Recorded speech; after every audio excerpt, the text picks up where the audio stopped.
कुछ पानी में छुपा हुआ है। क्या तुम्हें दिख रहा है?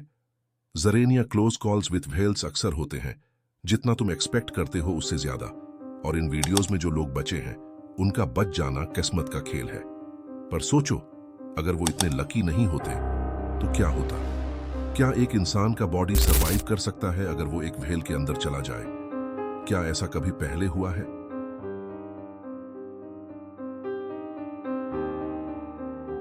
अगर तुमने कभी व्हेल को क्लोजअप से नहीं देखा तो समझना मुश्किल है कि ये कितने मॉन्स्ट्रस हो सकते हैं। थोड़ा पर्सपेक्टिव देने के लिए, ब्लू व्हेल दुनिया का सबसे बड़ा जानवर है।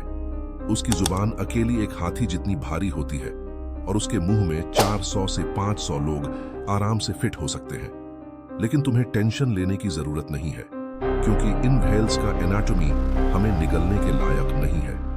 लेकिन हमें चिंता करनी चाहिए उनके छोटे कजिन्स स्पर्म व्हेल्स के बारे में। 1891 में रिपोर्ट्स आई थीं कि एक आदमी को स्पर्म व्हेल ने निगल लिया था और वो बच गया था, लेकिन कभी वैसा नहीं रहा। कहानी के मुताबिक जेम्स बार्टले को एक व्हेल ने उसके शिप पर अटैक करके निगल लिया था। अगले दिन जब क्रू ने व्हेल को मार के उसको शिप पर लाया और कट किया, तो अंदर से एक बेहोश मगर जिंदा जेम्स बार्टले मिला।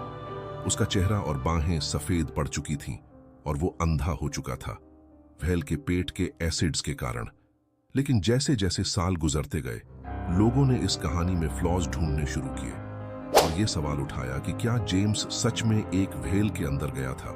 मतलब, क्या स्टमक एसिड्स सिर्फ उसकी स्किन ब्लीच कर सकते हैं?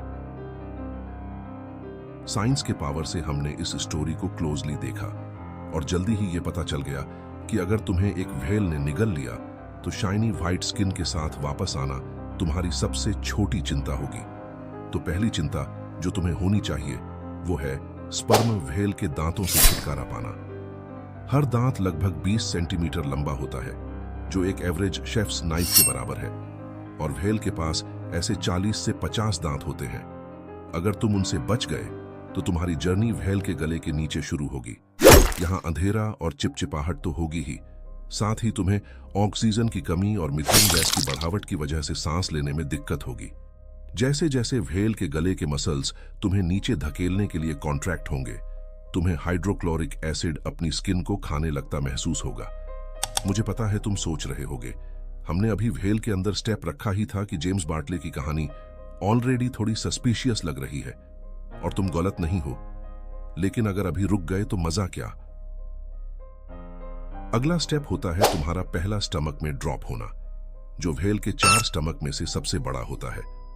तुम वहां कुछ वक्त गुजारो, लेकिन अच्छी बात यह है कि तुम्हें थोड़ी रोशनी मिल सकती है एक बायोलुमिनेसेंट स्क्विड या ट्यूबलाइट के फॉर्म में, जो तुम्हारे आने के बाद नॉकआउट हो गई होगी। स्पर्म व्हेल्स को नियॉन फ्लाइंग स्क्विड्स पसंद है। तुम्हें ये लाइट शो एंजॉय करना चाहिए, क्योंकि इसके बाद तुम सिर्फ एक स्टमक से दूसरे स्टमक में टॉस किए जाओगे, जब तक कि एसिड्स तुम्हारे बॉडी को पूरी तरह से तोड़ नहीं देते और तुम सिर्फ एक ढांचा बन के व्हेल के एनस से बाहर नहीं निकलते। तो हाँ, यह कहना सेफ है कि तुम्हें एक व्हेल निगल ले और तुम वापस जिंदा आओ, ऐसा होना लगभग इम्पॉसिबल है। सॉरी जेम्स, तुम 1990 के दशक में लोगों को बेवकूफ बना सकते थे, लेकिन अब हम समझदार हो गए हैं। इतनी बड़ी और मॉन्स्ट्रस दिखने के बावजूद व्हेल्स को हमसे कोई इंटरेस्ट नहीं है, और अगर वो बात कर सकते तो शायद ये स्पेसिफिकली कहकर बताते।